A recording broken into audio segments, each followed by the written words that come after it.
മാം, ഇപ്പോൾ നമ്മൾ ഒരു സോഷ്യൽ മീഡിയ ട്രെൻഡൊക്കെ വെച്ച് നമ്മൾ നോക്കുകയാണെന്നുണ്ടെങ്കിൽ വളരെയധികം പോസിറ്റീവ് ടേംസ് കാണാറുണ്ട്.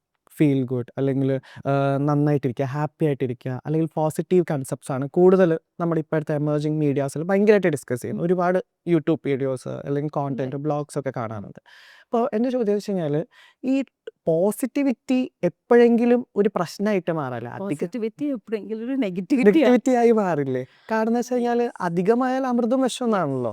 അപ്പോൾ എപ്പോഴാണ് പോസിറ്റിവിറ്റി ഒരു ടോക്സിക് സിറ്റുവേഷൻ ആയിട്ട് മാറുന്നതെന്ന്? അതിനെയാണ് നമ്മൾ ടോക്സിക് പോസിറ്റിവിറ്റി എന്ന് പറയുക. അതായത് ഒരാൾ ഭയങ്കര വേദനയോടെ ഇരിക്കുകയാണ്, ചിലപ്പോൾ വളരെ വിയേർഡായിട്ടുള്ള പോസിറ്റിവിറ്റി ഒക്കെ കേൾക്കാൻ പറ്റും.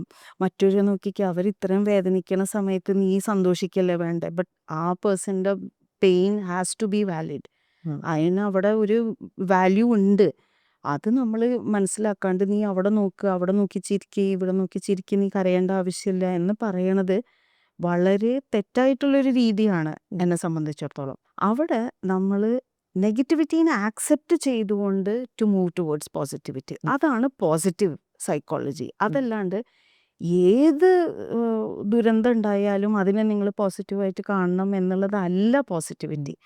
അങ്ങനെ ചെയ്യുമ്പോൾ ഏതൊരു പെയിൻഫുൾ ആയിട്ടുള്ള സിറ്റുവേഷൻ, ഏതൊരു ട്രാജിക് ആയിട്ടുള്ളൊരു മൊമെൻറ്റ്, ഏതൊരു സാഡ്നെസ് അങ്ങനെ പീക്കിൽ നിൽക്കണത്, ഒരു ഡിപ്രഷനുള്ളൊരു വ്യക്തിയോട്, ഇങ്ങനത്തെ ആൾക്കാരോട് നിങ്ങൾ പോസിറ്റീവ് ആവണം, feel good about you are much more you know fortunate than other people, അത് ആലോചിച്ച് സന്തോഷിക്കണം എന്നൊക്കെ പറയണതിൽ ഇറ്റ്സ് മോർ. എന്നിട്ട് പിന്നെ പ്രശ്നം എന്താ ഉണ്ടാവുകയെന്ന് വെച്ചാൽ നിങ്ങൾ തമ്മിൽ നല്ലൊരു റിലേഷൻഷിപ്പിലായിരിക്കും. ഈ പോസിറ്റിവിറ്റി കാരണം അയാൾ ചിലപ്പോൾ നിങ്ങളിൽ നിന്ന് അകന്നു പോകും. കാരണം that person understands, if I discuss this thing with that person, he is unnecessarily or she is unnecessarily going to inject positivity. I just want to be understood. അപ്പോൾ അങ്ങനെ വരുമ്പോൾ ആ റിലേഷൻഷിപ്പ് തന്നെ അകന്നു പോകാൻ സാധ്യതയുണ്ടെന്ന് എനിക്ക് തോന്നുന്നു.